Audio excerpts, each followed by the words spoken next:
They expected the vampire king to reject the burn-scarred single mom. Instead, he held her hand. The throne hall of the Crimson Court smelled like old blood and older money. Mira clutched her daughter's hand tighter as the vampire nobles laughed at the beggar before her, a man whose crops had failed, now pleading for winter shelter. King Kale sat motionless on his obsidian throne, his pale face unreadable behind a curtain of black hair. One clawed finger tapped against the armrest. "Denied," he said, his voice cutting through the marble chamber like a blade through silk. Next, the beggar was dragged away, sobbing. Myra's stomach twisted. She'd been waiting 3 hours in this line of desperate humans, and every single one had been rejected. Her arms ached from holding 5-year-old Lumi, who was mercifully asleep against her shoulder, tiny fingers curled into her mother's ragged cloak. This was a mistake. We should run. But there was nowhere left to run. Next, the herald barked. Myra's legs moved before her mind could catch up. The crowd of silk-draped vampire nobles turned to watch her approach, their eyes glinting like coins at the bottom of a well. She heard the whispers immediately. Look at her face. Gods, what happened to her skin? Burned. Badly. Mira kept her eyes on the floor. The scars on the left side of her face and neck felt like they were on fire under their stares. The flesh was twisted, pink and white in uneven patches, pulling her mouth into a permanent half-grimace. Her left ear was mostly gone. She'd stopped looking in mirrors 2 years ago. Name, the herald said, bored. Mira Ashwood. And my daughter, Lumi, her voice cracked. We seek sanctuary. A noblewoman in crimson silk laughed, high and cruel. Sanctuary? You look like you've already been through hell, darling. Why should we invite it here? More laughter rippled through the chamber. Myra's face burned hotter than the scars. She opened her mouth to respond, but Kale's voice cut through the noise. Silence. The word wasn't loud. It didn't need to be. Every vampire in the room froze. Kale leaned forward, his crimson eyes narrowing. Come closer. Myra's heart hammered. She forced her feet to move, climbing the 7 steps to the throne dais. This close, she could see how inhumanly beautiful he was, sharp cheekbones, full lips, skin like carved marble. But his eyes were ancient, calculating, cold. He inhaled deeply, and his expression changed. For the first time since she'd entered the hall, King Kale looked genuinely surprised. Which fire? He said quietly. The room went dead silent. Kale rose from his throne, something Mira had been told he never did during asylum hearings, and descended the steps. He moved like liquid shadow, stopping directly in front of her. He was tall, easily 6.5 feet, and Mira had to tilt her head back to meet his gaze. Show me your scars, he commanded. Myra's breath caught. Shame clawed at her throat, but she slowly pulled back her hood. Let him see the full extent of the damage. The melted skin that ran from her hairline down the left side of her face, across her neck, disappearing beneath her collar. Some of the nobles gasped. Kale reached out and Mira flinched, but he didn't touch her. His fingers hovered an inch from her jaw, and she felt a strange coolness radiating from his palm. This burn pattern, he murmured, almost to himself. The way the flesh folded inward. Not normal fire. Not even dragon fire. His eyes snapped back to hers. When? 2 years ago, Mira whispered. My village. The witches came at dawn. Which coven? I don't know. They wore silver masks. They burned everything. Her voice broke. Everyone. Kale's jaw tightened. He stepped back, his gaze sweeping over the crowd of nobles who were now watching with very different expressions, fear, recognition, and something that looked like grudging respect. Lord Valen, Kale said, not looking away from Mira. Do you remember the scorching of Blackfen? An elderly vampire with a scar across his throat stood. Of course, my king. 107 years ago. The Silver Mask Coven burned 6 of our border villages before we drove them back. And what was their signature? Lord Valen's expression darkened. Witch fire that burned from the inside out. The victim's skin folded inward as they died, he paused. Few survived. Those who did bore scars identical to. His eyes widened as he looked at Mira. Impossible. The coven was destroyed. Clearly not, Kale said coldly. He turned back to Mira and for a moment, something almost human flickered across his face. You survived witch fire meant to kill you. That alone is remarkable. But I suspect there's more to this story. Myra's throat closed. She glanced down at Lumi, still sleeping, still innocent. There is, she admitted. Kale followed her gaze to the child. His eyes narrowed again. How old is she? 5. And where was she during the attack? Myra's hands trembled. In my arms. The fire. It was going to kill us both. But then, she stopped, terrified to say the words aloud. But then, Kale prompted, his voice gentler than she expected. Then she screamed, Mira whispered, and the fire bent around us, like it was afraid.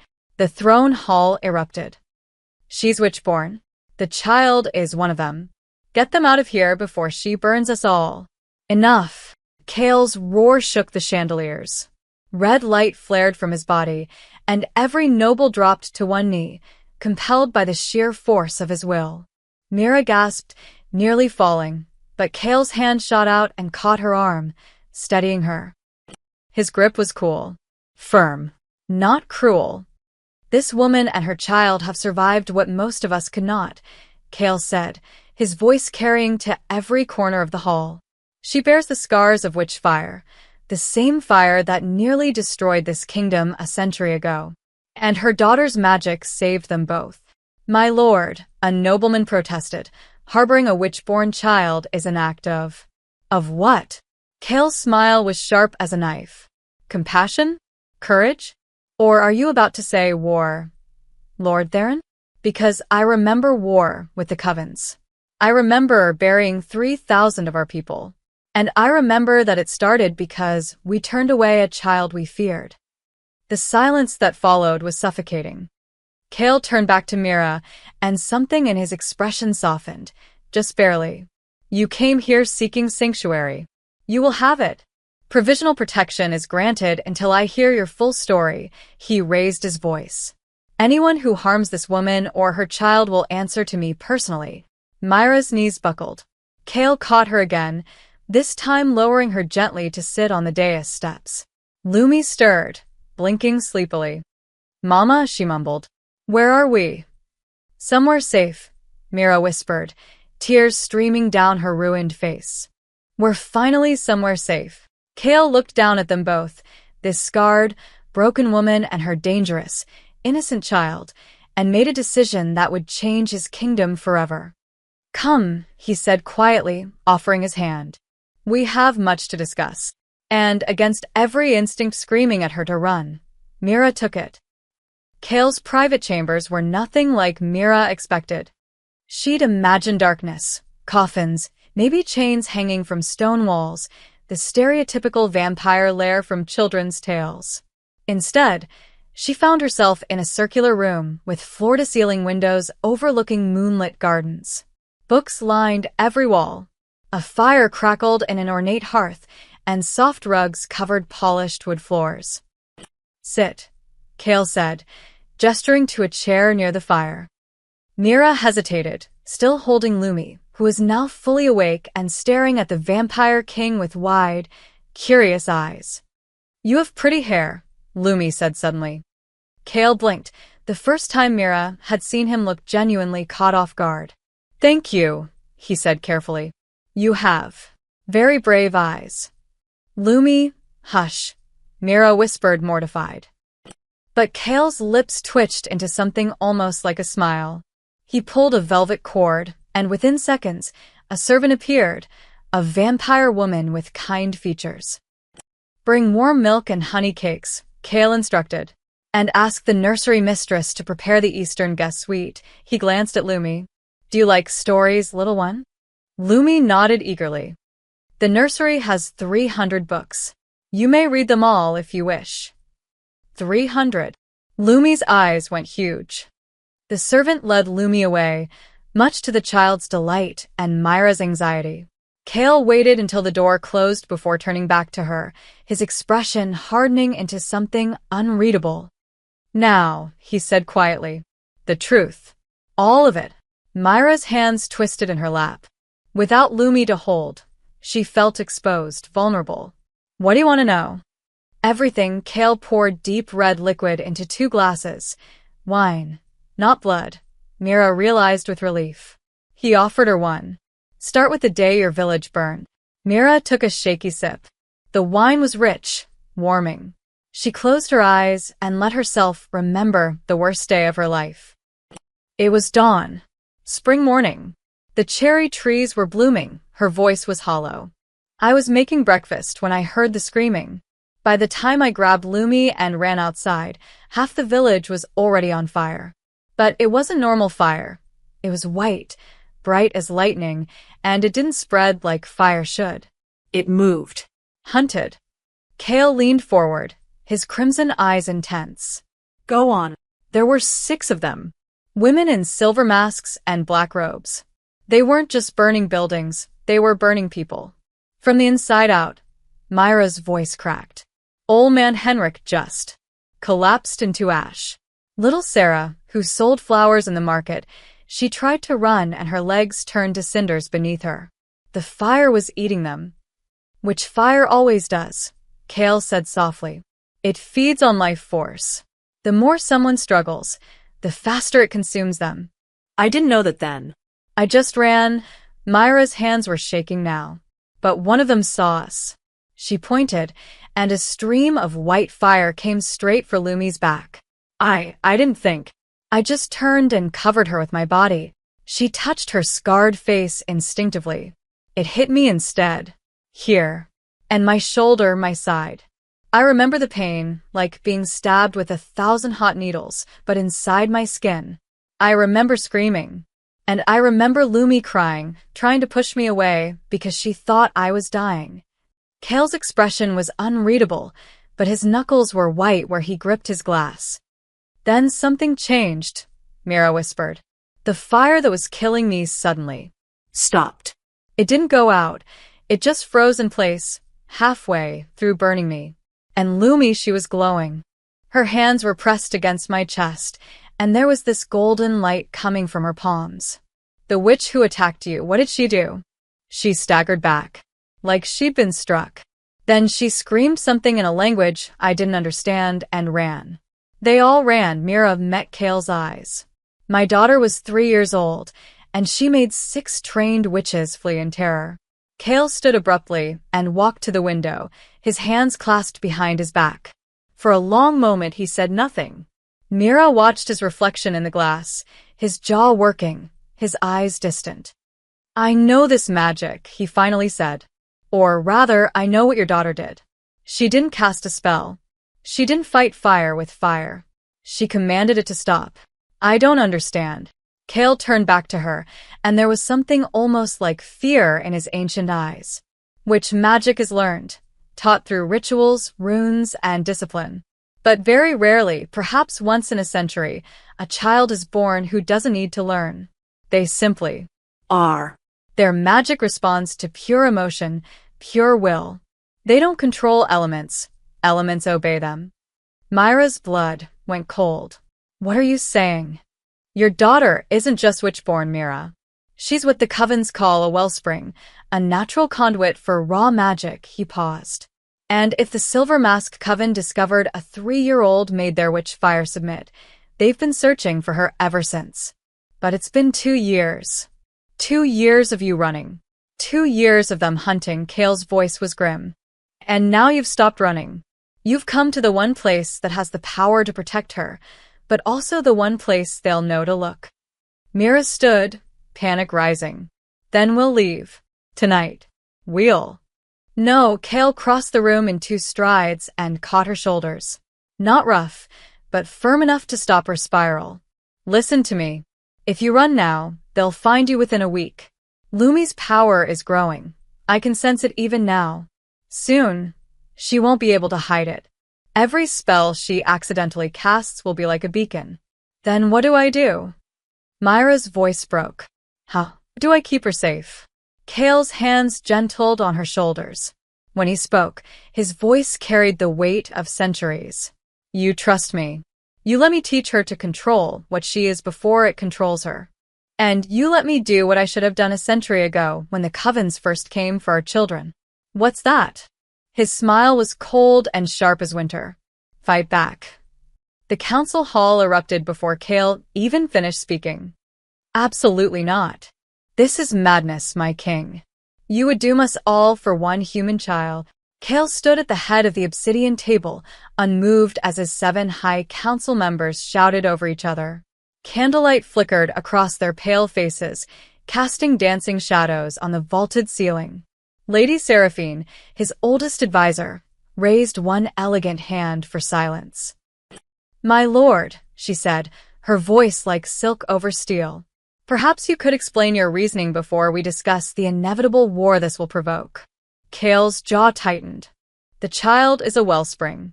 Untrained, uncontrolled, and currently vulnerable. The Silver Mask Coven has already tried to kill her once. If they succeed in capturing her instead, then we'll have one less magical threat to worry about. Lord Theron interrupted, his scarred face twisted with disdain. Forgive me, sire, but why is this our problem? Because, Kale said coldly, a wellspring in the hands of the Silver Mask Coven becomes a weapon that could level this entire kingdom in a fortnight. They nearly destroyed us with trained witches a century ago. Imagine what they could do with a child who bends magic to her will through pure emotion. The room went quiet. General Corvus, a battle-scarred vampire with silver threading his black hair, leaned forward. Even assuming you're right, and I'm not certain you are, teaching the child to control her power would take years. Years during which the Covens will do everything in their power to either reclaim or eliminate her. Can we afford that kind of sustained conflict? Can we afford not to? Kale shot back. The treaty with the Covens has held for 97 years, yes. But it was always fragile. They've been testing our borders, probing our defenses. 3 villages reported strange fires last month alone. They're already preparing for war. We're just too comfortable to see it. Lady Seraphine's expression remained neutral, but her fingers drummed against the table. And the mother? The scarred woman? What role does she play in this? She stays with her daughter. Non negotiable. My king, a thin vampire named Lord Cassius spoke up, his voice oily. Has it occurred to you that the woman herself might be compromised? Kale's eyes narrowed dangerously. Explain. Which fire burns from the inside out. No one survives it. The records from the scorching of Blackfen are clear. Every victim died, or was so damaged they perished within days. Cassius spread his hands. Yet this woman has lived for 2 years with minimal magical healing. Her daughter conveniently manifests unprecedented power at the exact moment needed to save them both. The Covens let them escape. Does this not strike you as convenient? You're suggesting she's a plant, General Corvus said slowly. A sleeper agent. I'm suggesting we'd be fools not to consider it. Kale's control snapped. He slammed his palm against the table, and the entire slab of obsidian cracked down the middle. Several council members jumped. Mira Ashwood watched her entire village burn. Kale said, his voice deadly quiet. She threw herself in front of witch fire to save her child. She has lived 2 years with scars that must cause her agony every single day. She walked into this court, a court she had every reason to fear, because she had nowhere else to go. And you dare suggest she's working for the creatures who destroyed her life? Cassius didn't flinch. I suggest we cannot afford sentiment in matters of war. This isn't sentiment. This is strategy. Kale forced himself to breathe. If Mira were a sleeper agent, the Covens wouldn't need to send threats or launch attacks. She'd simply kill the child herself and be done with it. Use your brain, Cassius, instead of your paranoia. Lady Seraphine cleared her throat. Regardless of the mother's intentions, the fact remains that harboring them is a declaration. The Covens will view this as an act of aggression. The question is, Are we prepared for the consequences? The better question, General Corvus interjected, is whether we can afford to let a wellspring slip through our fingers. If the king is right about the child's potential and we turn her away, we're handing the Covens the ultimate weapon. Or, Lord Theron countered, we're avoiding a war we're not ready to fight. Our forces are strong, yes, but they're positioned for defense, not assault. The Covens have had a century to rebuild their numbers. We haven't had a true battle mage in our ranks since the scorching, Kale finished. I know. Which is why we need time. Time to train the child. Time to prepare our forces. Time to reach out to other kingdoms who might share our concerns about the Coven's growing power. And if the Covens don't give us that time? Lady Seraphine asked softly. Then we fight. The silence that followed was thick enough to choke on. Finally, Lord Cassius stood. I cannot support this decision, my king. I believe it puts our entire kingdom at risk for the sake of one human and her dangerous offspring. I formally request that you reconsider. Request denied. Then I must abstain from this council until sanity prevails. Cassius bowed stiffly and walked toward the door. Cassius, Kale said quietly. The vampire paused. If I discover you've taken it upon yourself to solve this problem, I will personally ensure you spend the next century learning why I am king and you are not. Are we clear? Cassius's face paled. Crystal, my lord. He left. The door closed with an ominous boom. Lady Seraphine sighed. You've made an enemy there. I've made enemies before. Kale looked at each remaining council member in turn. I'm not asking for your approval. I'm informing you of my decision. The woman and child are under royal protection. Anyone who harms them answers to me. Anyone who plots against them answers to me. And anyone who thinks they can wait for me to fail. His smile was razor-sharp. Will discover exactly how patient I am with traitors. General Corvus was the first to bow. Then we prepare for war, my king. Yes, Kale said softly. We do. But as his counsel filed out, Kale couldn't shake the cold certainty settling in his chest. The real war had already begun. And not all his enemies wore silver masks. The vampire nursery wing was designed to soothe, not terrify. Soft carpets, muffled footsteps. Enchanted crystals cast warm, golden light instead of the cold blue typical of vampire halls. The walls were painted with murals of forests and meadows, scenes meant to comfort the rare human children who found themselves here as wards or hostages. Kale found Mira standing outside the playroom door, her hand pressed against the frame, her expression torn between hope and terror. She's been in there for an hour, Mira whispered. I keep waiting to hear screaming or fire. And instead, Kale asked gently. Laughter. Myra's voice broke. I haven't heard her laugh like that in 2 years. Through the door's glass panel, they could see Lumi sitting cross-legged on a cushion, surrounded by picture books. The nursery mistress, a grandmother vampire named Alara, was reading to her with animated expressions. Lumi's eyes shone with delight. She's safe here, Kale said. You both are. Until the witches come, Mira turned to face him, and in the golden light, her scars looked like rivers of melted silver. You said they'd come for her. When? Soon, Kale wouldn't lie to her. Which is why we need to see what we're dealing with. Myra's expression hardened. You want to test her magic. I want to understand it. There's a difference. Kale opened the door. Come. Both of you. The garden of nitros bloomed only under moonlight. Black roses with silver thorns climbed trellises. Luminescent flowers pulsed softly in the darkness. A fountain in the center burbled with water that glowed faint blue. Kale had chosen this place deliberately, beautiful, but contained. Stone walls on all sides. No wooden structures nearby. Nothing that couldn't survive a little fire. Lumi stood in the center of the garden, holding her mother's hand tightly. In her other hand, she clutched a stuffed rabbit that Alara had given her. Am I in trouble? She asked in a small voice. No, little one, Kale said, crouching to her eye level. But I need to ask you some questions. Can you do that? Lumi nodded, though her lower lip trembled. When the bad people hurt your mama, do you remember what you felt? Scared, Lumi whispered. Really, really scared. And angry. They were hurting mama, and I wanted them to stop, but I didn't know how to make them stop, and then her breath hitched. Then my hands got hot. Show me your hands. Lumi held them out. Her palms were unmarked, but Kale could see the faint shimmer of magic just beneath the skin, like heat waves rising from sun-baked stone. Can you make your hands hot again? He asked. I'm not supposed to. Lumi pulled her hands back. Mama said. She said I have to keep them cold always or bad things happen. Kale glanced at Mira, who looked ashamed. She nearly set our camp on fire 6 months ago, Mira explained quietly. I've been teaching her to suppress it, to push it down. That's the worst thing you could have done, Kale said, not unkindly. Suppressed magic doesn't disappear. It builds pressure. Eventually it explodes. Mira paled. I didn't know. I was just trying to keep her safe. You did keep her safe.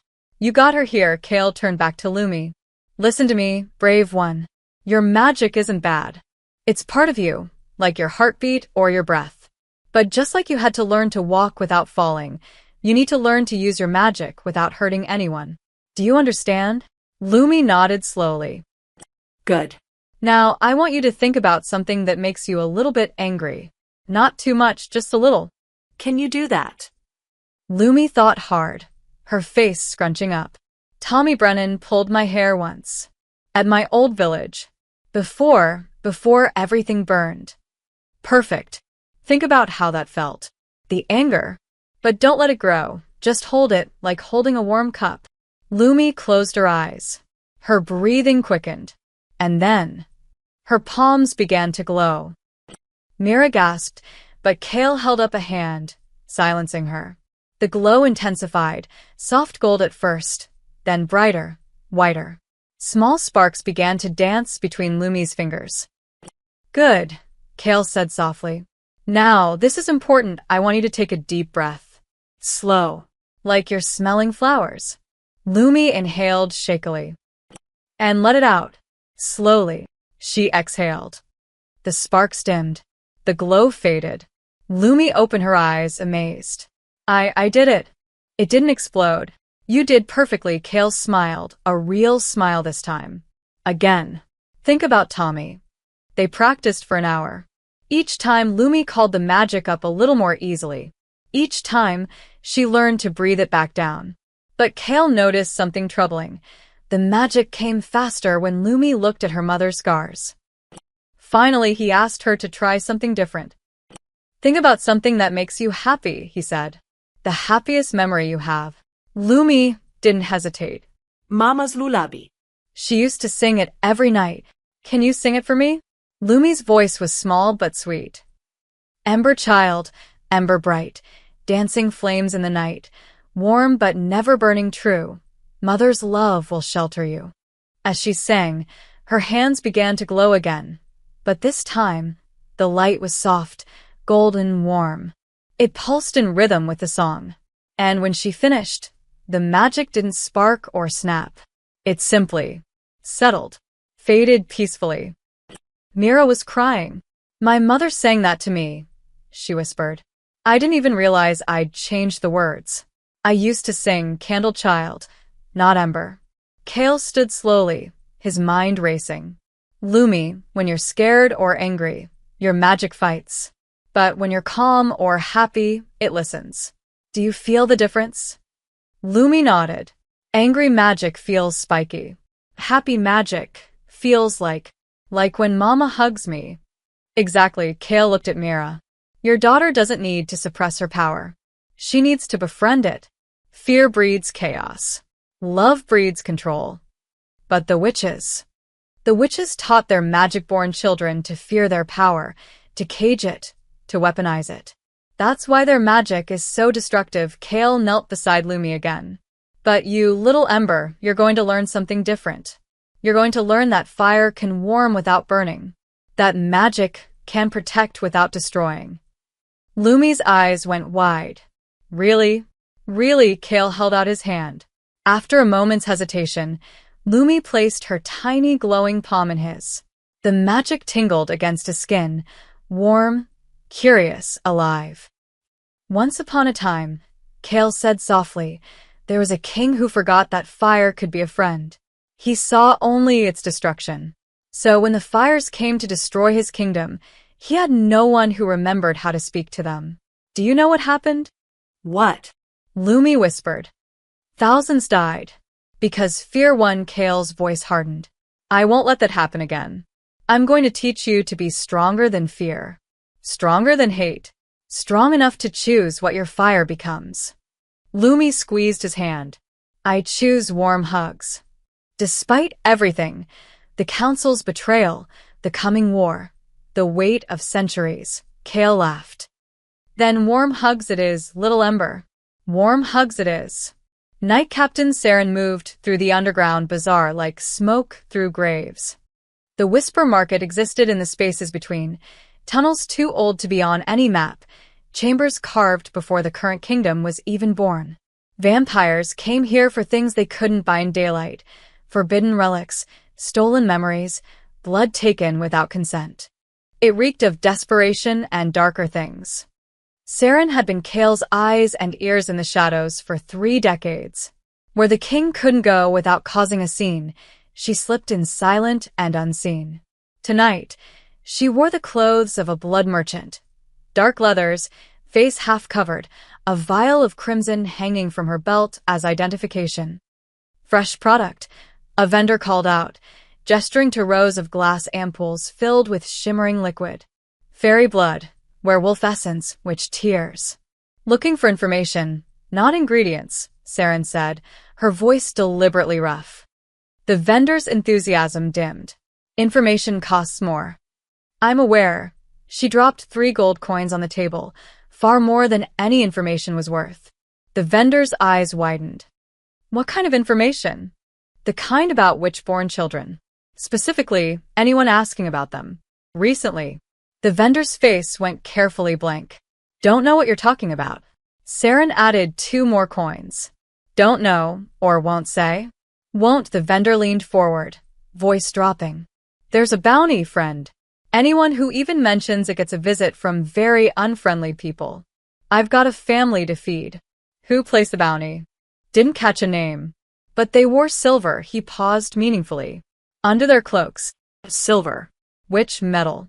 Saren's blood ran cold, but she kept her expression neutral. When? 3 nights ago. Right after the asylum hearings. Word travels fast down here. Too fast. Someone had informed the covens immediately after Kale granted Mira sanctuary, which meant the palace had a spy, or worse, a traitor. Anyone collecting on that bounty yet? The vendor's eyes shifted left. Might want to check the alcove. 3rd tunnel. Can't miss it. Smells like sulfur and bad decisions. Saren palmed the coins and moved on, memorizing faces as she went. The Whisper Market operated on a delicate balance of anonymity and reputation. No one used real names, but everyone recognized regulars. And tonight, she spotted 3 vampires she'd never seen before, all wearing identical bronze bracelets. Bronze inscribed with runes. She followed them at a distance, watching as they ducked into a tunnel marked with a chalk symbol, 3 lines intersecting. A meeting place. Saren counted to 20, then followed.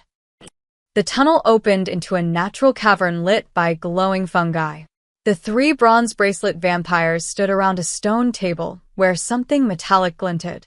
Saren pressed herself into a shadow crack and listened. Confirmed the child is in the eastern wing, one of them was saying. 5th floor. Nursery section. Guards rotate every 6 hours. And the mother? Separate quarters. 3rd floor. The king visits her chambers every evening, the speaker sneered. Personally. Interesting, the 3rd vampire, older, with gray at his temples, lifted one of the metal objects from the table. Saren's enhanced vision picked out the details, a silver disc engraved with tracking runes. The kind that bonded to specific magical signatures. These will work. Guaranteed. Once we plant them near the child, The coven will know her exact location at all times. She won't be able to hide, won't be able to run. They'll take her within a week. And we get paid. 50,000 gold. Each, the gray-haired vampire smiled. Plus the satisfaction of watching Kale's little humanitarian experiment burn to ash. Saren had heard enough. She stepped from the shadows, her blade already drawn. Funny. I was thinking the same thing about traitors. The three vampires spun. The youngest lunged at her with inhuman speed, but Saren was faster. She ducked under his strike, drove her blade up through his ribs, and twisted. He gasped, crumbling to dust. The second vampire snarled and threw a knife. Saren deflected it with her bracer, but the gray-haired one was already moving, not toward her, but toward the tunnel exit. Oh, no you don't. Saren grabbed the tracking disc from the table and hurled it like a throwing star. It caught him in the back of the skull, with a wet crunch. He fell hard. The second vampire raised his hands. Wait. I can explain. Explain to the king. Saren kicked him in the knee, dropping him, then pressed her blade to his throat. How many of you are there? I don't know. We were hired through intermediaries. Hired by whom? The covens. Obviously. They're paying anyone who will sabotage the king's protection of the... Wrong answer. Saren pressed harder. The covens don't use gold. They use blood debts and binding spells. Try again. The vampire's eyes widened with genuine fear. I'm telling the truth. The contact wore silver, spoke in old tongue, had witch marks on there. A sizzling sound cut him off. His eyes went wide, foam bubbling from his mouth. He convulsed once, twice, then crumbled to dust like his companion. Saren cursed and jumped back. Poison? No, a compulsion spell. One that killed rather than let secrets spill. She turned to the gray-haired vampire, hoping he might still have answers, but found only ash and bone. The tracking disc had been enchanted with the same failsafe. Clever, she muttered, gathering the remaining silver discs from the table. 7 of them, all keyed with different runes. All designed to track Lumi. But more troubling was what the vampire had said before he died. The contact wore silver. Witches wore silver openly. But these traitors had been meeting in secret, which meant the contact was hiding their affiliation. Someone who could move freely in both vampire and witch circles.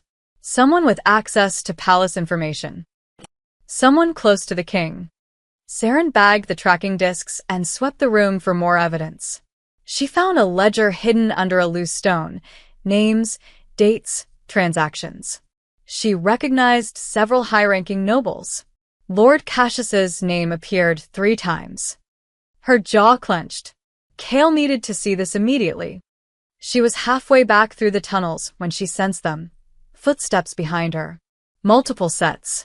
Moving fast. Saren broke into a run, but the Whisper Market was a maze, and her pursuers knew it as well as she did. They herded her toward the old cistern, a dead end with one exit.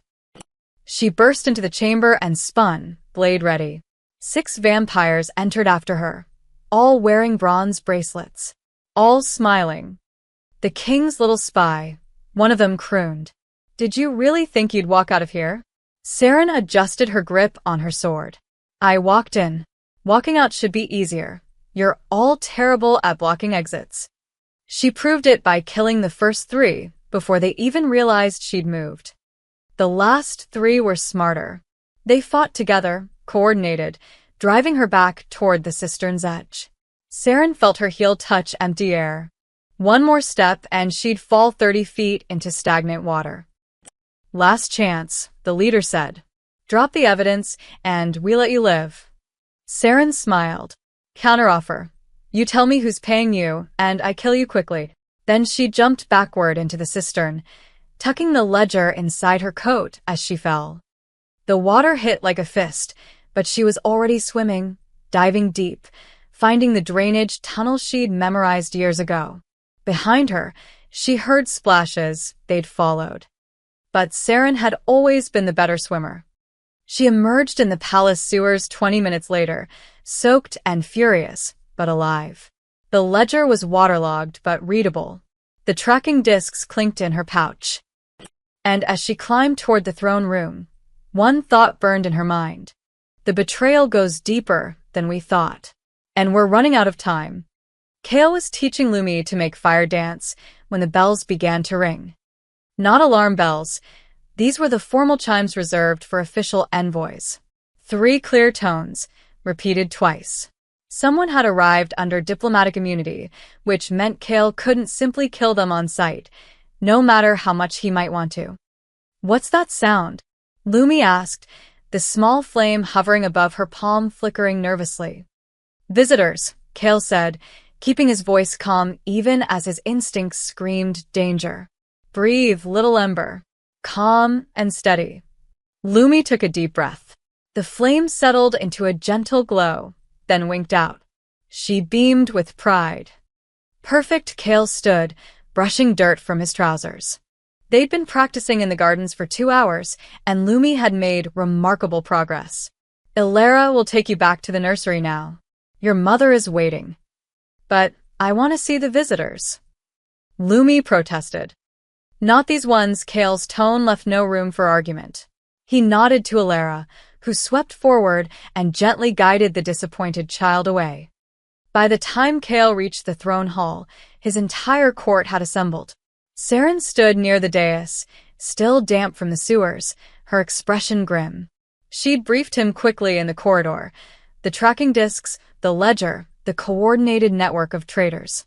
They'd agreed to deal with it after this audience. Now, Kale wished they'd dealt with it immediately. The envoy stood in the center of the hall, flanked by 2 silent guards. She was tall and severe, with silver-white hair bound in intricate braids. Her robes were black silk with silver thread forming complex runes along the hem.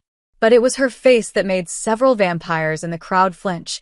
She wore no mask, but her eyes were solid silver. No pupils visible. A high witch, then. Possibly one of the Coven's ruling council. "I am Talia Silverspire," she announced, her voice carrying effortlessly through the chamber. "I speak with the authority of the Silver Mask Coven and the United Circles of the Eastern Reaches."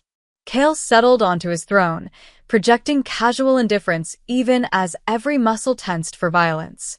"You're a long way from the Eastern Reaches, Talia Silverspire. I hope the journey was pleasant." Unnecessary would be the better word. Talia's silver eyes fixed on him. "We could have resolved this matter with a simple message, but the council felt a personal touch was warranted, given the sensitivity of the situation." How thoughtful. Kale's smile didn't reach his eyes. "What situation would that be?" "Don't insult both our intelligences, Vampire King. You harbor a child who belongs to us." The court erupted in whispers. Kale raised one hand, and silence fell. "Belongs to you?" he repeated softly. "Strange. I was under the impression that the child in question was born to a human mother in a human village. Last I checked, that doesn't grant the Coven's ownership. The child is witchborn.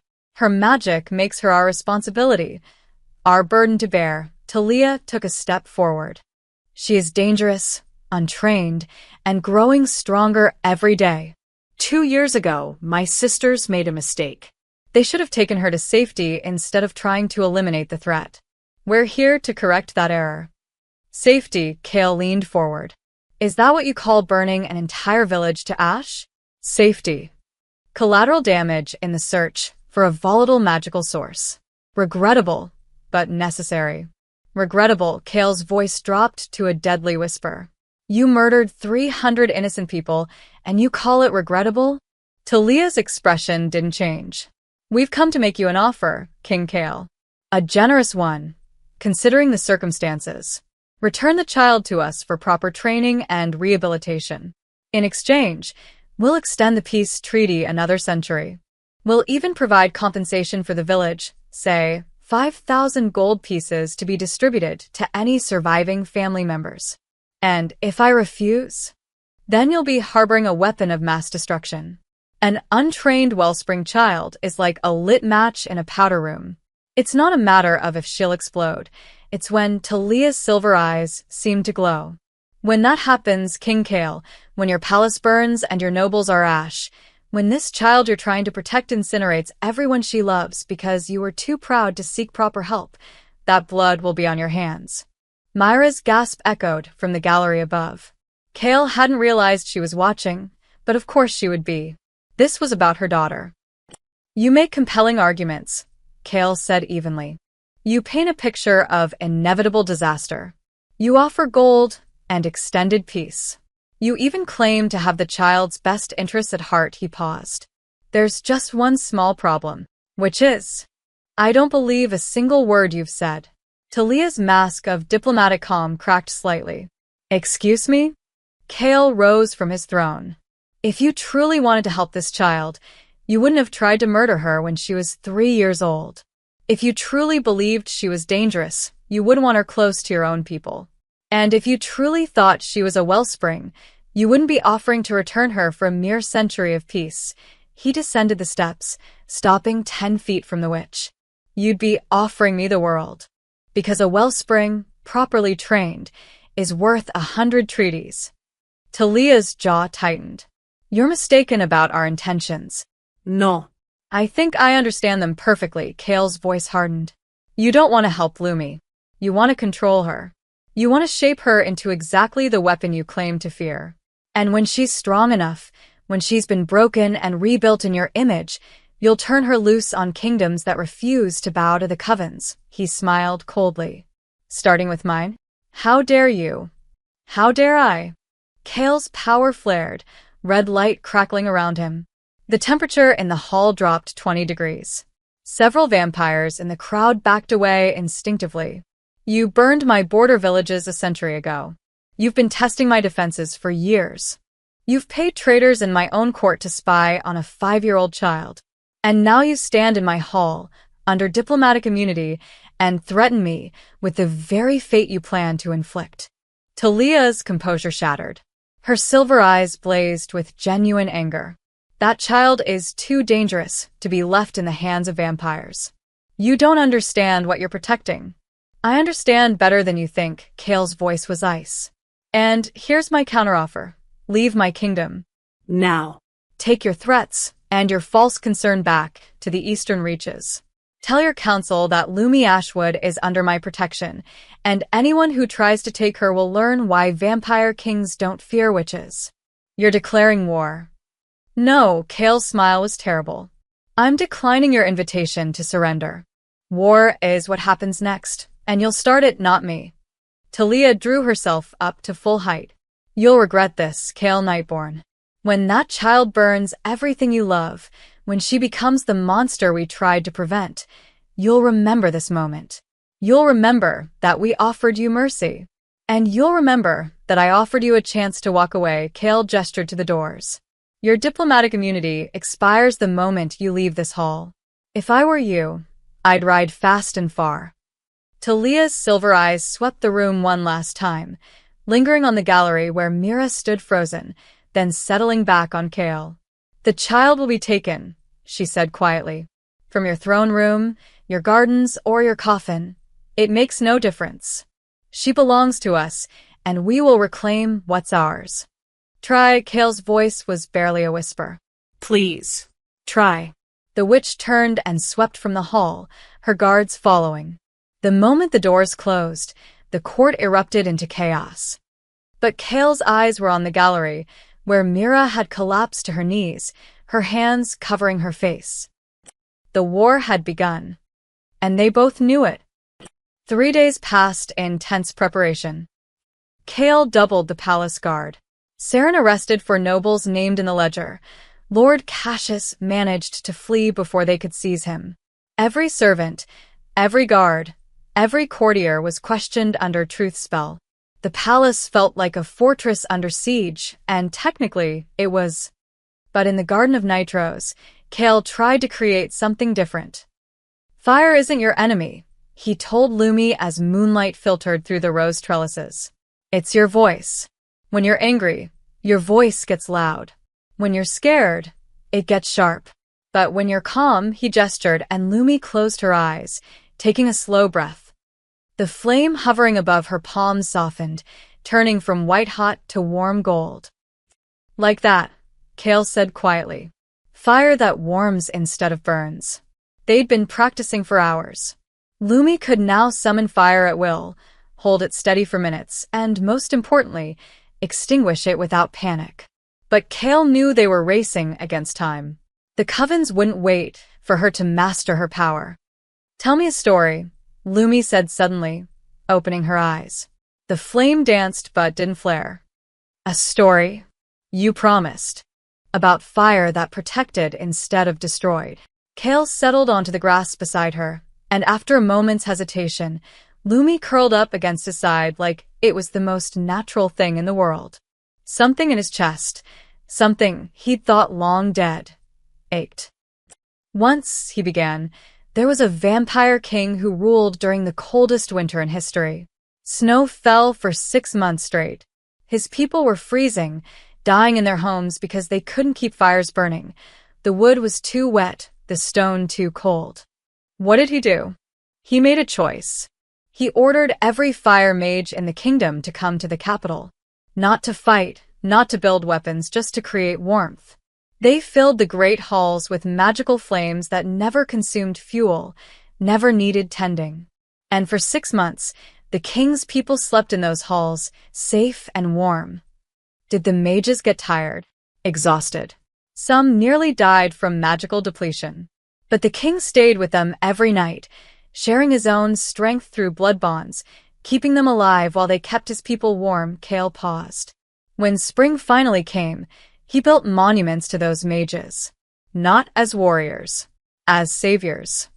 Lumi was quiet for a moment. Is that a true story? Yes. Were you the king? Yes. Then you know fire can be good. She looked up at him with those impossibly trusting eyes. So why is everyone scared of mine? Before Kale could answer, Myra's voice came from a garden entrance. Because your fire is different, sweetheart. She approached slowly, her scarred face half hidden in shadow. She'd been keeping her distance during these training sessions, watching from windows, never interfering. Kale had given her space, understanding that watching her daughter wield the same magic that had nearly killed her must be torture. But now she sat down on Lumi's other side, completing their small circle. The mages in Kale's story learned their magic from books and teachers, Mira continued softly. They practiced for years and years. But you, my little ember, your magic came from here. She pressed a hand over Lumi's heart. From love. From wanting to protect me so badly that the whole world had to listen. Is that bad? No, baby. It's powerful. And powerful things scare people who don't understand them. Lumi considered this, then held out her glowing palm. Do I scare you, Mama? Myra's breath caught. Kale saw her hands tremble, saw the moment of raw terror flash across her face, and then watched her push through it. Sometimes, Mira admitted. Not because of who you are. Because of what happened to me. My brain remembers the fire that hurt us, and it forgets that you're the one who stopped it. She reached out, hovering her hand above Lumi's glowing palm. Not quite touching. But I'm working on that. You can touch it, Lumi said. I promise I won't let it hurt you. Lumi, Kale started, but Mira shook her head. She needs to know I trust her. Myra's voice was steady even as tears slipped down her scarred cheeks. And I need to stop being afraid of my own daughter. Slowly, so slowly, Mira lowered her hand until her palm pressed against Lumi's glowing one.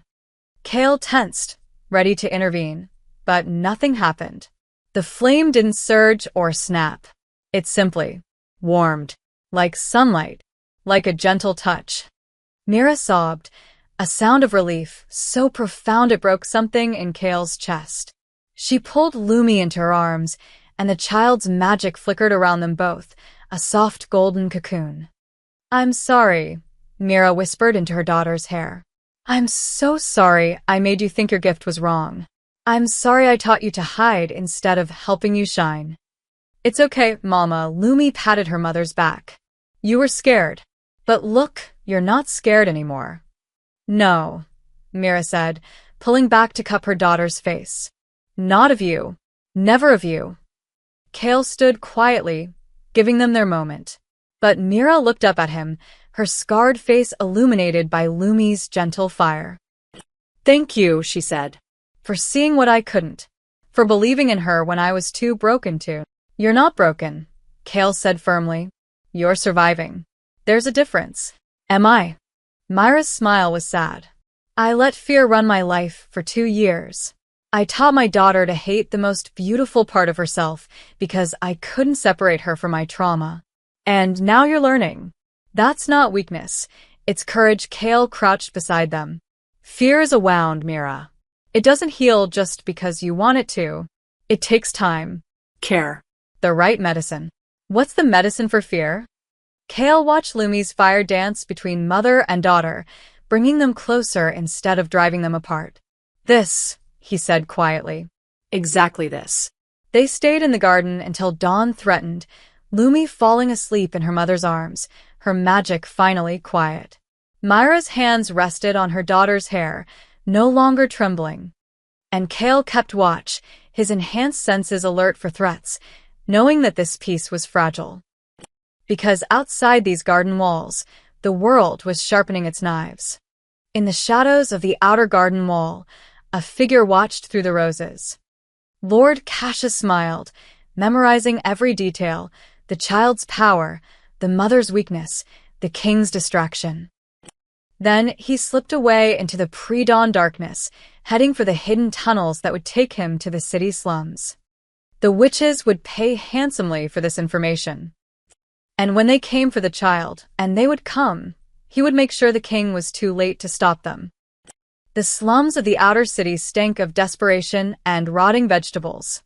Cassius picked his way through the narrow alleys, his fine clothes hidden beneath a beggar's cloak. He'd been meeting his witch contact here for 3 weeks now, ever since the scarred woman and her brat had arrived. The location was perfect, far enough from the palace that magical surveillance didn't reach, poor enough that no one asked questions. He found the abandoned tannery and knocked 3 times, paused, then twice more. The door opened. A woman in a hooded cloak gestured him inside. "You're late," she said, her voice muffled by the fabric. "I was being thorough." Cassius pulled out a rolled parchment, his detailed notes on Lumi's training schedule, Myra's routines, Kale's patrol patterns. "Everything you need is here. The child is in the gardens every evening from dusk until midnight. Minimal guard presence. The king is arrogant enough to think his presence alone is sufficient protection." The woman unrolled the parchment, her silver-ringed fingers tracing the diagrams. And the mother? Emotionally compromised. Maternal instinct makes her predictable. She'll sacrifice herself for the child without hesitation, Cassius sneered. The king is using that, making her think her daughter's magic is some kind of gift instead of the abomination it is. Is the child gaining control? Unfortunately, yes. But she's still a novice. Easily overwhelmed. Apply enough pressure, enough fear, and she'll either burn herself out or explode spectacularly. He paused. Either way, problem solved. The hooded woman was quiet for a long moment. Then she reached into her cloak and pulled out a heavy purse. It clinked with a sound of gold. "Your payment." As promised, Cassius took it greedily, already counting in his head. 50 pieces, exactly as agreed. "When will you strike?" "Tonight." His head snapped up. "Tonight? But I thought." The council has grown impatient. Every day the child trains is another day she becomes harder to control. The woman's voice was cold. "We're moving the timeline up. You should be far from the palace when it happens. Very far." Something in her tone made Cassius's survival instinct scream. "What aren't you telling me? Nothing that concerns you anymore. Your part is done." She moved toward the door. "I suggest you use that gold to buy passage to the Western Isles. At least until the dust settles." "Wait. What do you mean dust settles? How big is this attack going to be?" The woman paused at the threshold. "Big enough that the vampire king will have other concerns besides hunting traitors. Big enough that by morning there won't be a palace left to betray." Then she was gone, dissolving into shadow like she'd never existed. Cassius stood frozen, his gold suddenly heavy in his hands. He'd expected a surgical strike, cultists sneaking in, grabbing the child, disappearing. Not. Not whatever she'd just implied. Not my problem, he told himself firmly. I'm well paid, and well clear of whatever happens next. He slipped out of the tannery and headed for the eastern gate, already planning his exit from the kingdom. Behind him, in the shadows of the tannery, a pair of glowing eyes watched him go. Saren had been tracking Cassius for 2 days. She'd suspected he was dirty from the moment his name appeared in that ledger, but proving it required patience. Now, watching him scurry toward the city gates with a purse full of witch gold, she had all the proof she needed. But more importantly, she'd heard every word. Tonight. Big enough that there won't be a palace left. Saren melted back into the shadows and ran. She had maybe 3 hours until dusk, 3 hours to warn Kale, evacuate the vulnerable, and prepare for an assault unlike anything they'd faced before. She was halfway through the slums when the first scream started. Saren skidded to a halt, her hand flying to her sword. The screaming came from the western quarter, the poorest section, where families crowded 10 to a room, where children played in streets too narrow for guards to patrol effectively, where no one would look twice at strangers in dark cloaks. Oh no! Saren changed direction, sprinting toward the screams. She rounded a corner and stopped dead. The street was chaos. 20 figures in black robes and silver masks moved through the crowd, not attacking, hurting, driving panicked families toward the center of the square, where a massive spell circle had been painted in glowing silver ink. Children. They were gathering children. Anyone under the age of 12, one of the cultists shouted. By order of the Silver Mask Coven, all witch-marked children must submit to examination. We don't have any witch-marked children, a mother screamed, clutching her daughter. Then you have nothing to fear. But the cultists weren't listening to denials. They were checking every child, pressing silver coins to their foreheads. Most of the coins stayed cold. But on 3 children, 3 terrified, crying children, the coins glowed bright white. Positive marks, a cultist called. Bind them. No. The mothers surged forward, but the cultists erected a barrier of shimmering force. Magic crackled in the air, acrid and wrong. Saren drew her sword and moved. She took down the first cultist before they even register her presence, her blade punching through their barrier spells like paper. The second cultist turned, hands raised, magic gathering. Saren threw her dagger. It took them in the throat. Run, she shouted at the families. Get out of here. Now. Most of them didn't need to be told twice. They scattered, grabbing their children, fleeing into the maze of alleyways. But the 3 witch-marked children were already inside the spell circle, trapped behind walls of solid magic.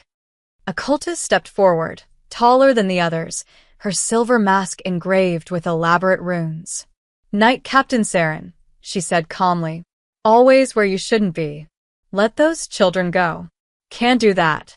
They're evidence. Evidence of what? That your king isn't the only one harboring dangerous magic. The cultist gestured, and the spell circle began to glow brighter. The Silver Mask Coven has been tracking witch-born children for decades. Most are harmless. Some are dangerous. And one, her masked face tilted toward the palace, is extraordinary. This isn't about protecting anyone, Saren snarled. This is about creating chaos.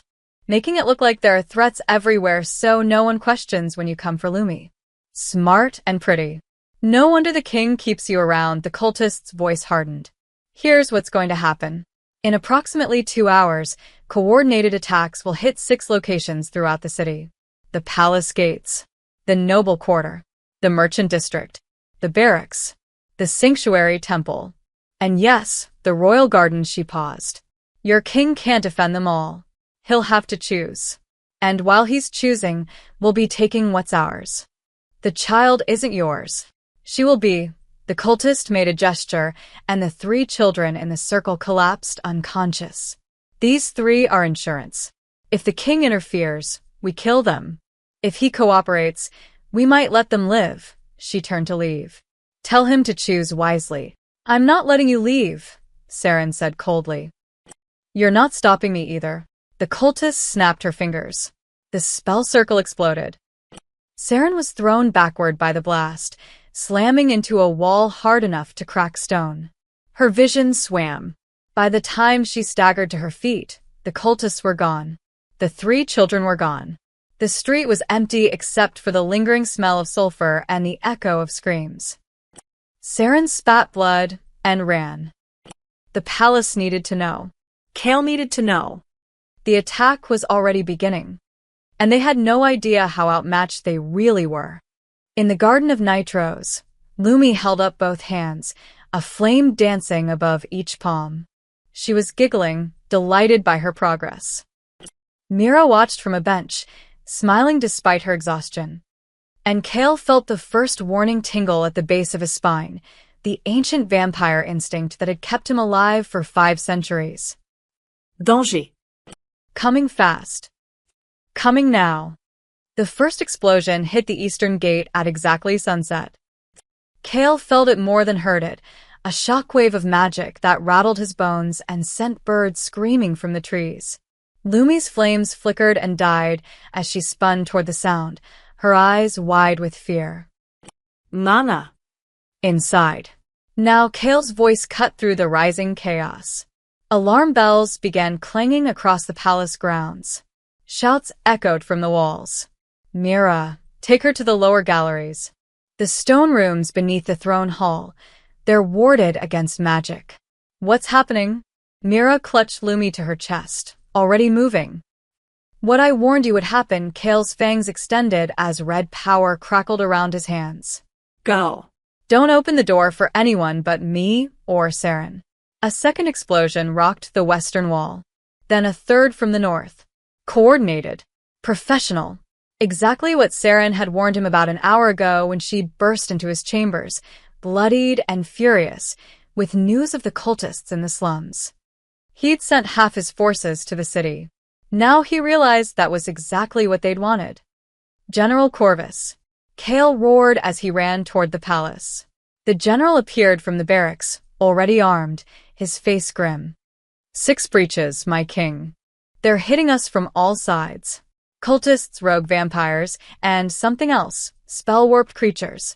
Never seen anything like them. How many? At least 200. Maybe more. 200 against their garrison of 80. Kale's jaw clenched. Pull everyone to the inner courtyard. Défensive formation. Protect the lower galleries at all costs. And the outer walls. Lost already. We hold the center, or we lose everything. Corvus nodded and ran, shouting orders. Kale reached the palace entrance just as a massive, twisted thing crashed through the gates. Once a bear, now warped by dark magic into something with too many limbs and eyes that glowed sickly green. Kale met it head-on.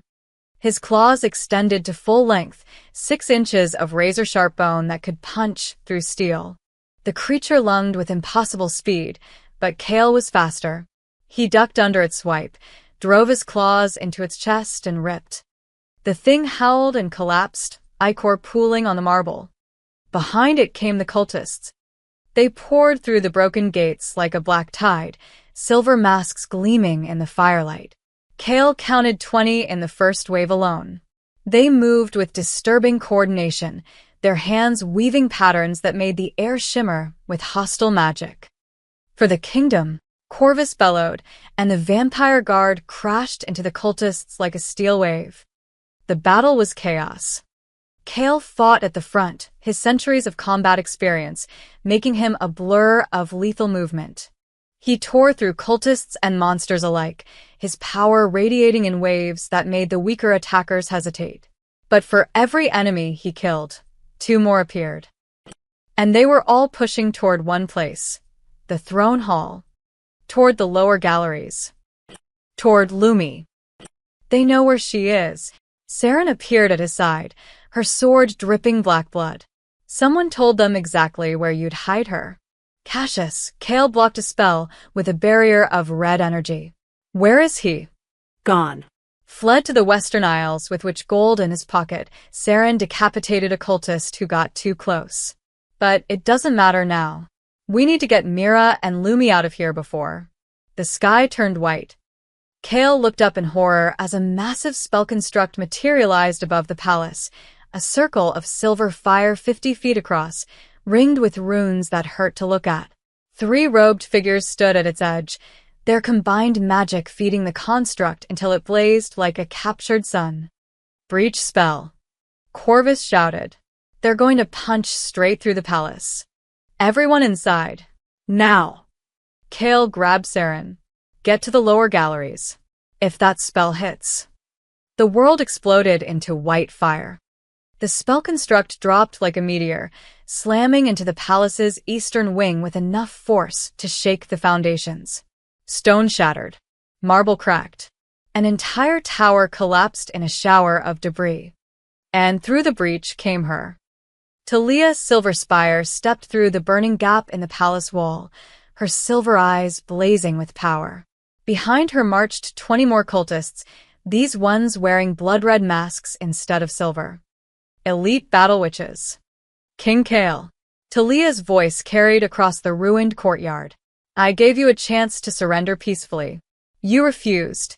So we'll take what's ours by force, and burn anything that stands in our way. Kale's power erupted, red lightning crackling around him. You want the child?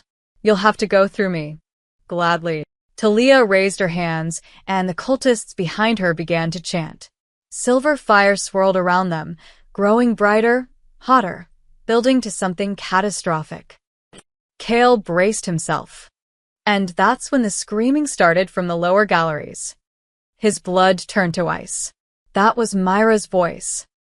No, the word came out as a growl. No, no, no. He ran, abandoning the courtyard battle, trusting Corvus and Saren to hold the line.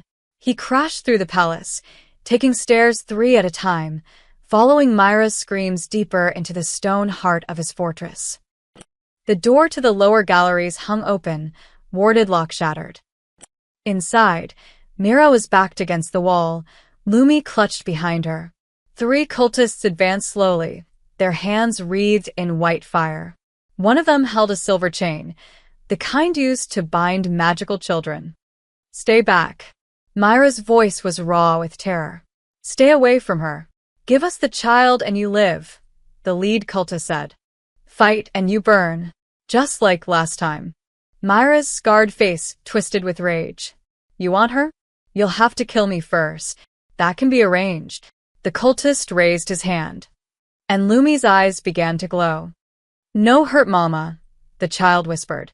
Her voice was strange, layered, ancient.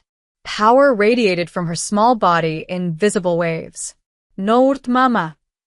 The temperature in the room spiked. The cultists stumbled back, their fire sputtering and dying as something else rose from Lumi's core. Magic so raw, so powerful, that reality itself seemed to bend around her. Lumi, no. Mira tried to hold her, but the child's skin was glowing white-hot. Baby, you have to breathe. Remember? Breathe and... Hortmanga. Lumi screamed. And the world caught fire. Not normal fire. Not witch fire. Something older. Primal. The kind of flame that existed before humans learned to fear it. Wild magic given form, responding to a child's absolute refusal to let her mother be harmed again. The cultists didn't even have time to scream. They were ash before they hit the ground. But the fire didn't stop. It spread like a living thing, racing up the walls, across the ceiling, hungry and wild and utterly beyond control. Lumi collapsed, unconscious from the magical surge, her small body smoking. Mira grabbed her daughter, but the fire was everywhere now, closing in. Kale burst through the door. He saw it all in an instant, Mira trying to shield Lumi with her own scarred body. The uncontrolled wildfire spreading in every direction. His stone galleries, his supposedly impenetrable fortress, turning into a crematorium.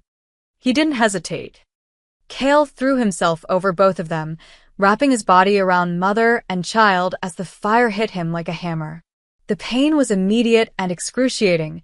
Vampire flesh burned faster than human, their enhanced healing making them feel every ounce of agony before it could numb. But Kale was old enough to have survived worse, old enough to transform pain into will. His power erupted in a crimson shield, a dome of pure force that held back the wildfire by sheer defiant refusal to break. The fire screamed against it, trying to find a crack, a weakness. Kale roared and held firm, even as his back burned, even as his coat caught fire, even as the smell of his own cooking flesh filled the air. Mira, he gasped through gritted fangs. The lullaby. Sing it. Now. I can't, she's not breathing. Sing it. Myra's voice cracked and broken, began the lullaby. Ember child, ember berzit. The fire wavered, dancing flames in the night. It pulled back slightly, hesitating. Warm but never burning true. Lumi's eyes fluttered open, glowing gold instead of white. Mother's love will shelter you. The wildfire collapsed all at once, snuffing out like a candle. The sudden absence of heat was almost as shocking as its presence had been. Smoke filled the galleries, but the flames were gone. Lumi looked up at Kale, tears streaming down her soot-stained face. I'm sorry. I'm sorry, I didn't mean to. They were going to hurt Mama again. And I just... Kale's voice was gentle even through his pain. You protected your mother. That's what mattered. Then his strength gave out, and he collapsed, his burned body finally succumbing to shock. The last thing he heard was Mira screaming his name. Mira had never moved faster in her life. She caught Kale before he hit the stone floor, his body a dead weight in her arms. His back was a horror, charred flesh, exposed muscle, coat burned into his skin. The smell made her gag, but she swallowed it down. Lumi, stay close to me. Myra's voice was steady despite the terror clawing at her throat. She couldn't lose it now. Not when they were both depending on her. Is he dead? Lumi whispered, her small hand clutching her mother's sleeve. No. Vampires are harder to kill than that. Mira hoped she was right. She pressed 2 fingers to Kale's throat, searching for a pulse, then remembered vampires didn't have heartbeats. Help me. We need to get him somewhere safe. But where? The galleries were compromised. The cultists knew where they were. And outside, the sounds of battle still raged. Steel on steel, screams, explosions. Mama. Look, Lumi pointed to a narrow doorway Mira had never noticed before, half hidden behind a collapsed bookshelf. There's light coming from under it. Mira hesitated only a second. Then she hooked her arms under Kale's shoulders and dragged. He was impossibly heavy. Vampire muscle was denser than human, but adrenaline made her strong. Lumi pushed the bookshelf aside with surprising strength for a 5-year-old, and together they got the door open. Beyond was a narrow spiral staircase leading down, lit by softly glowing crystals embedded in the walls. Mira didn't question it.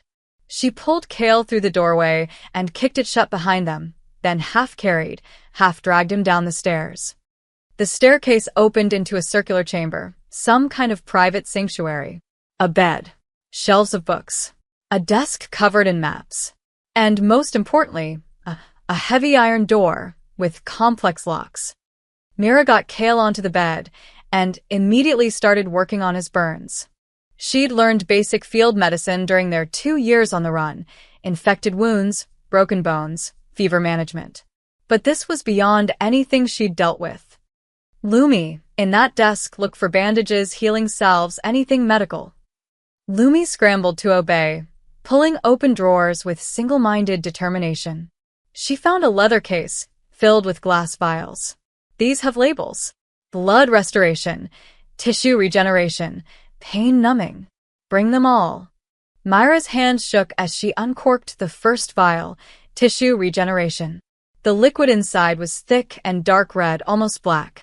She poured it directly onto Kale's worst burns and watched in amazement as the flesh began to knit itself back together. Not completely, not quickly, but visibly. It's working, Lumi breathed. Mama, you're fixing him. He's fixing himself. I'm just helping. Mira moved methodically, treating each burn, using the entire supply of healing potions. By the time she finished, Kale's back looked less like charred meat and more like severe scarring. It would heal. Eventually. But he still wasn't waking up. Come on, Mira whispered, brushing his black hair back from his face. In unconsciousness, he looked younger somehow, less like an ancient king, and more like someone who'd carried too much weight for too long. You don't get to sacrifice yourself and then leave us alone. Wake up, damn you. Lumi climbed onto the bed and curled up against Kale's side, carefully avoiding his injuries. He saved us, she said quietly. The fire hurt him really bad, but he didn't let go. I know, baby. Why did he do that? Myra's throat tightened. Because he's a better man than I gave him credit for. She thought about the first time she'd seen him, cold, intimidating, every inch the vampire king from nightmares. She'd expected cruelty, rejection, maybe death. Instead, he'd held her hand. He'd listened to her story. He'd taken her impossible, dangerous daughter and seen not a weapon, but a child who needed help. And tonight, he'd literally burned for them both. I was so stupid, Mira whispered. So scared of the wrong things. Nana. Lumi looked up at her with those two old eyes. Are you crying? A little, Mira wiped her face, smearing soot and tears together. But it's okay. Sometimes crying is how we let the fear out so there's room for other things. Like what? Like gratitude. Like trust. Mira looked down at Kale's unconscious face. Like realizing that the monster you were afraid of is actually the hero who's been protecting you all along. A soft groan interrupted her. Kale's eyes fluttered open, crimson and glazed with pain, but aware. Mira, he rasped. Lumi. You're both alive. Because of you, Myra's hand found his, squeezing gently. You shielded us. The fire should have killed us all, but you held it back. Of course I did. Kale tried to sit up, grimaced, and collapsed back down. You're under my protection. That means something. It nearly meant your death. Death is negotiable. Protecting what matters isn't. His eyes found Lumi, who was staring at him with a mixture of awe and guilt. Little Ember, are you hurt? No. But I hurt you. I made the fire, and I couldn't stop it, and you saved your mother. Kale's voice was firm despite its weakness. A cultist was about to burn her alive. You felt that danger, and your magic responded. That's not wrong, Lumi. That's love. But I almost killed you. Almost only counts in horseshoes and hand grenades. Kale managed a small smile. You're learning. Your magic is learning. Today it was wild, yes. But you brought it back. You heard your mother's lullaby, and you chose control over chaos. That's remarkable progress for a 5-year-old. Lumi sniffled. Really? Really? Kale reached up with a trembling hand and ruffled her hair. I'm proud of you. The child burst into tears and buried her face in his shoulder. Kale's arms came up automatically to hold her, and something in Myra's chest cracked wide open. This was what she needed to see. Not the powerful king or the ancient vampire or the strategic protector. Just a man who cared about a frightened child enough to comfort her even while his own body screamed with pain. The battle, Mira said suddenly, reality crashing back. What's happening up there? Hopefully Corvus and Saren are handling it. Kale closed his eyes. If not, we'll know soon enough. Shouldn't we? No, his eyes opened again, and despite his injuries, his voice carried absolute authority. You two are staying here. This room is warded more heavily than the galleries. Nothing gets through that door without my explicit permission. And you? Need approximately 10 more minutes before I can stand without falling over, he grimaced. Inconvenient, but I've had worse. Mira looked at his burned back, at the scars that would mark him forever because he'd chosen to protect them and made a decision. Then you have 10 minutes. She settled on the bed beside him, Lumi between them, creating a small fortress of 3. We'll wait together. Kale looked surprised. You don't have to. Yes, I do. Myra's scarred hand found his unmarked one. You held my hand when I was terrified and alone in your throne room. The least I can do is return the favor. For a long moment, Cale just stared at their joined hands. Then his fingers curled around hers, gentle, grateful, and impossibly warm for a creature that was supposed to be cold and dead. Thank you, he whispered. Above them, the sounds of battle began to fade. And in the silence that followed, something new was born between the vampire king, the scarred mother, and the child of embers. Not quite family. Not yet. But close. So close. The battle had been won, but not without cost. 17 vampire guards dead. 23 more injured. Half the eastern wing collapsed. The outer wall shattered. And most troubling, Talia Silverspire had escaped the moment she realized Lumi's power was too volatile to capture safely. Cale stood in the ruined throne room 3 days later, his back still wrapped in healing bandages, and made a decision that surprised everyone. We're not waiting for the next attack, he announced to his assembled council. We're taking the fight to them. General Corvus raised an eyebrow. My king, with respect, we're still repairing from the last assault. Our forces are depleted. Launching an offensive now is exactly what they won't expect. Cale's eyes glinted with cold fury. The Covens think we'll hide behind our walls and wait for them to strike again. Instead, we're going to cut the head off the snake. Lady Seraphine leaned forward. You mean to attack the citadel? Not attack. Infiltrate, Cale gestured, and Saren unrolled a map across the cracked table. We've interrogated the cultists we captured. Most died from their compulsion spells, but 3 talked before they expired. The children they took, the ones from the slums, are being held in the Citadel's western tower. They're bait. The Covens are waiting for me to either abandon them or charge in with an army. So we do neither, Saren said. Small team. Surgical strike. In and out before they can mount a defense. Exactly, Cale pointed to the map. The Citadel has 2 weaknesses.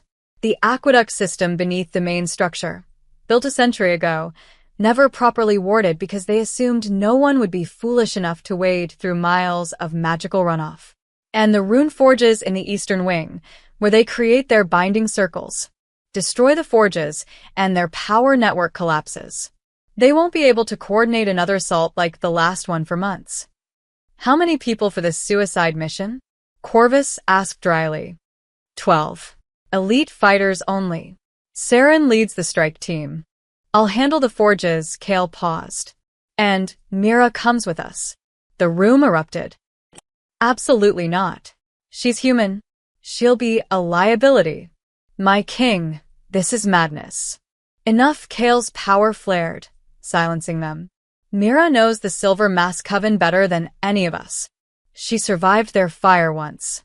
She knows how they think, how they move, how they prioritize targets. And more importantly, he looked directly at Lady Seraphine.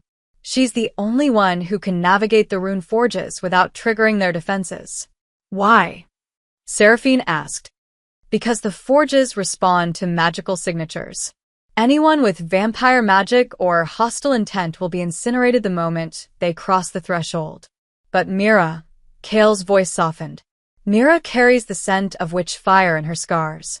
To the forges, she'll register as one of their own. She can walk through their defenses like a ghost. Seraphine's eyes widened. You're using her as a Trojan horse. I'm using every advantage we have. And I'm not sending her alone. I'll be right beside her. What about the child? Corvus demanded. If you and half our elite guard are gone, the palace is vulnerable. What if this is exactly what they want? To draw you away so they can strike at Lumi? Cale had already considered this. Lumi stays here under triple guard. Alara and the remaining council will fortify the inner sanctum. If anyone tries to breach it, they'll face wards I personally designed, wards that will turn this entire palace into a death trap. He swept his gaze across the council. We end this. Tonight. Are you with me? Slowly, one by one, they nodded. Mira thought Cale was insane when he first proposed it. You want me to go into the place that gave me these? She gestured to her scars. The place that murdered everyone I ever knew. Yes, Kale's voice was steady. Because you're the only one who can.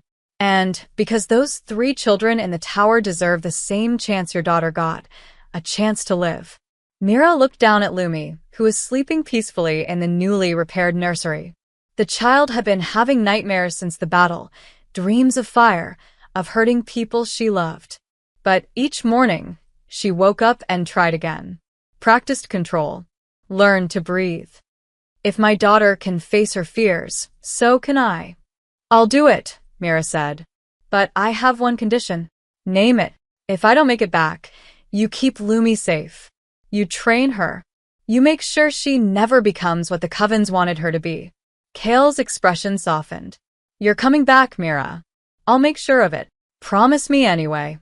I promise, he held out his hand. The same gesture he'd made in the throne room weeks ago, when her world was ending, and his was the only hand willing to reach for her. On my crown. On my life. On everything I am. Mira took his hand. Then let's go burn down their forges. The aqueduct was exactly as horrible as advertised. Mira waded through waist-deep water that glowed faintly purple and smelled like decay and ozone. Magical runoff, Saren had explained, the byproduct of thousands of spells, all draining into the same system. It wouldn't kill them, but it burned exposed skin and made breathing difficult. 12 vampires moved through the water in absolute silence. Mira was the only one struggling. Her human lungs couldn't filter the toxic air as efficiently. But she gritted her teeth and kept moving. Kale stayed beside her the entire time, occasionally steadying her when she stumbled on the slippery stones beneath the water. Almost there, he whispered. The access tunnel is just ahead. They emerged from the aqueduct into a maintenance corridor, dry, blessedly clean air, walls lined with pipes and conduits. Saren signaled, and the team split. 6 vampires headed toward the western tower for the rescue. The other 6, plus Kale and Mira, moved toward the eastern wing. Toward the rune forges. They encountered their first guards at the junction, 2 witch acolytes who died before they could raise an alarm.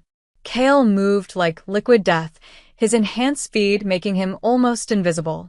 One moment the guards were breathing. The next they were corpses. You didn't have to kill them, Mira whispered, though she didn't know why the words came out. These people had destroyed her life. They would have killed you without hesitation, Kale said flatly. I protect what's mine. What's mine? The words sent a strange warmth through Myra's chest. They reached the forged chamber without further incident. The doors were massive, 20 feet tall, carved with silver runes that pulsed with power. Warning glyphs. Death wards. Magical tripwires designed to incinerate anyone who triggered them. Your turn, Kale said quietly. Mira stepped forward, her heart hammering. She pressed her scarred hand against the door, and the runes flared, bright, hostile, searching. Then they recognized the witch fire scars on her skin. The doors swung open silently. Impossible, one of the vampires breathed. But Mira understood. The Covens had marked her, claimed her with their fire 2 years ago. To the Forge's magical defenses, she wasn't an intruder. She was one of their victims, and victims were allowed inside to witness their own suffering. The Forge chamber was vast.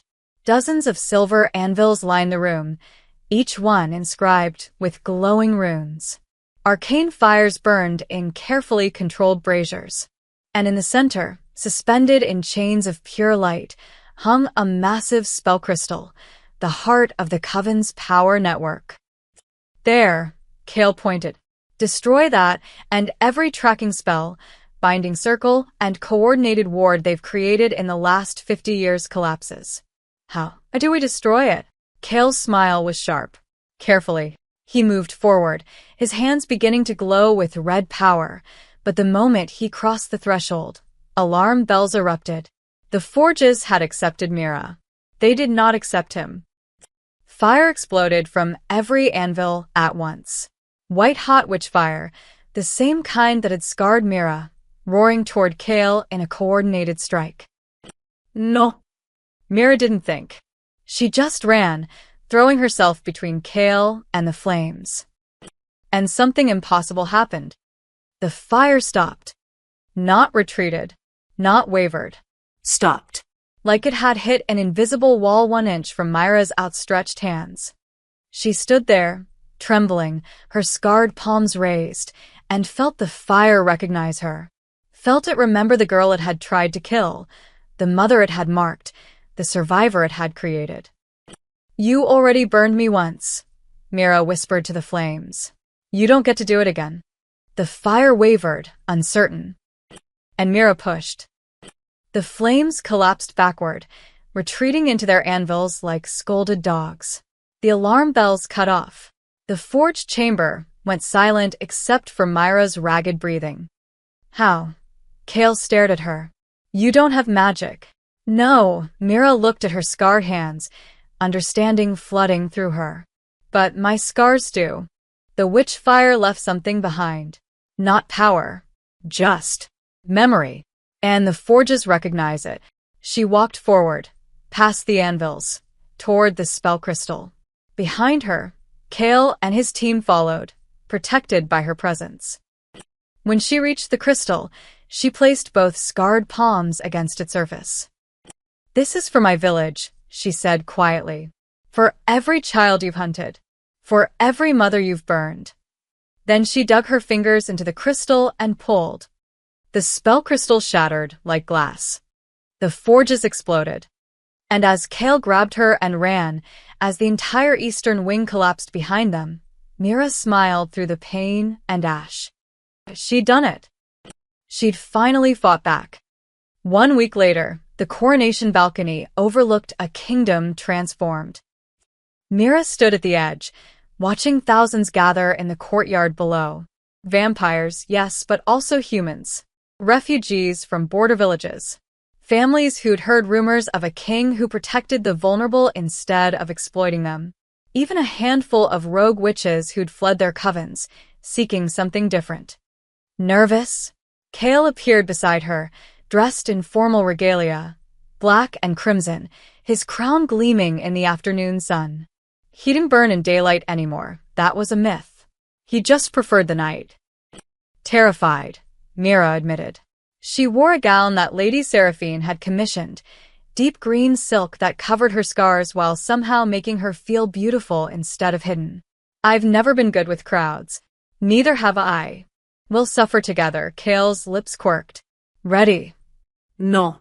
But let's do it anyway. They stepped forward onto the balcony, and the crowd erupted. Not just polite applause, genuine cheering. It still shocked Mira, the idea that people saw her as something other than broken. Kale raised his hand, and silence fell immediately. 6 days ago, he began, his voice carrying across the courtyard with supernatural clarity, this palace was attacked. The Silver Mask Coven sought to abduct a child under my protection. They failed. But in their failure, they revealed something I should have seen decades ago. He paused, letting the words settle. For too long, we've lived in fear. Fear of magic we don't understand. Fear of people we've been taught to hate. Fear of change, of weakness, of showing mercy in a world that punishes compassion. His crimson eyes swept the crowd. That fear nearly destroyed us. It made us turn away refugees who needed help. It made us see children as weapons instead of innocents. It made us forget that strength isn't just about walls and armies. It's about choosing to protect those who cannot protect themselves. Mira felt her throat tighten. This was the speech they'd worked on together, late into the night, while Lumi slept between them in the repaired sanctuary chamber. Today, Kale continued, I invoke an ancient rite, one that hasn't been used in 300 years. The blood oath of sanctuary. The crowd murmured. Even some of the nobles looked surprised. By this oath, any being, human, witch, or other, who seeks peace may petition the vampire crown for protection. They will be heard. They will be judged fairly. And if their need is genuine, They will be granted sanctuary with all the rights and protections of vampire citizens. Lady Seraphine stepped forward, carrying a silver chalice on a velvet cushion. Inside the chalice, a contract glowed with magical binding, ancient vampire law made manifest. Kale took the chalice. This oath is binding on me, on my heirs, and on every vampire who serves this kingdom. To break it is to forfeit one's place in this court. He raised the chalice. I swear it on my blood, on my crown, on the 1,000 years of my line. He drank, and the contract flared brilliant red before settling into a steady pulse. Then he turned to Mira. Mira Ashwood, he said formally, though his eyes were warm. You came to my court with nothing but hope and desperation. You trusted me with your daughter's life, even when you had every reason to fear me. You walked into the Coven's forges and destroyed their power at great risk to yourself. You have proven yourself braver than most warriors I've known. Myra's hands trembled. This was the part she dreaded. Step forward. She did, her legs somehow carrying her despite her terror. Kale took her scarred right hand in his, lifting it so the crowd could see. These scars tell a story of a mother's love, of survival against impossible odds, of pain transformed into strength. He looked directly at her. The Covens marked you with fire, intending to destroy you. Instead, they created something they never anticipated, a woman who cannot be broken. He released her hand and raised his voice. By the power vested in me as King of the Crimson Court, I grant Mira Ashwood full sanctuary status. Not as a guest, not as a refugee, but as a ward of the crown with rights equal to royal blood. The crowd gasped. Saren was grinning. General Corvus looked impressed despite himself. Furthermore, Kale continued, her daughter, Lumi Ashwood, is hereby recognized as the first child of Ember, a new order of magic users who will be trained in this kingdom not as weapons, but as protectors. Her power will be studied, understood, and channeled toward peace. On cue, Alara appeared with Lumi, who looked adorable in a small white dress, her dark hair braided with flowers. The child ran to Mira, who swept her up, tears streaming down her scarred face. Mama, everyone's looking at us, Lumi whispered. I know, baby. Just smile and wave. Lumi did, and the crowd melted. Even the hardest vampire warriors couldn't resist a 5-year-old waving enthusiastically. Kale placed one hand on Lumi's head, his expression gentle. This child represents our future. Not a future of fear and isolation, but one of understanding and growth. The Covens wanted to use her as a weapon. We will help her become something better, whatever she chooses to be. He stepped back, addressing the crowd one final time. The wars between vampires and witches have cost us all too much. Today, we plant the first seed of peace. Let it be known throughout the realms. The Crimson Court protects those who seek sanctuary. We will not turn away the desperate. We will not weaponize the innocent. And we will not repeat the mistakes that nearly destroyed us. The crowd erupted again, louder this time. Mira saw humans crying with relief. Saw vampires who'd lost family in the Coven Wars nodding approval. Saw the 3 rescued children from the slums standing with their mothers, alive and whole. As the cheering continued, Kale leaned close to Mira. There will be consequences. Other kingdoms will question this. Some Covens will see it as weakness. Let them, Mira said quietly. We know the truth. Which is? She looked up at him, this vampire king who'd held her hand when the world expected rejection, who'd shielded her daughter with his own body, who'd given them not just safety, but dignity. That sometimes the strongest thing you can do is choose kindness over fear. Kale's smile was genuine, no calculation, no royal mask. Just warmth. You've changed everything, Mira Ashwood. This kingdom. This court, he paused. Me. Good, Mira shifted Lumi to her hip.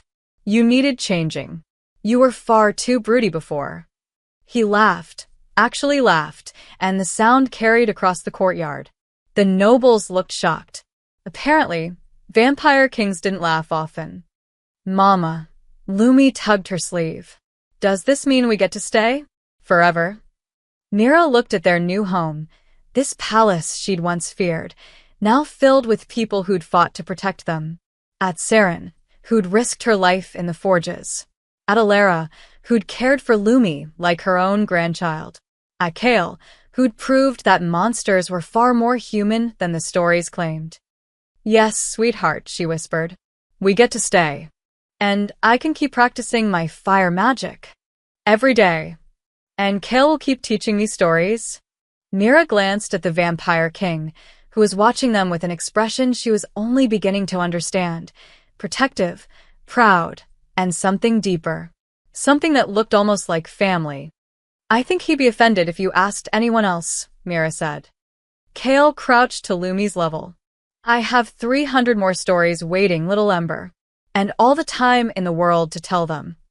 Lumi threw her arms around his neck, nearly strangling him. You're my favorite almost vampire, Dad. Kale froze. Mira froze. Even the nearby nobles froze.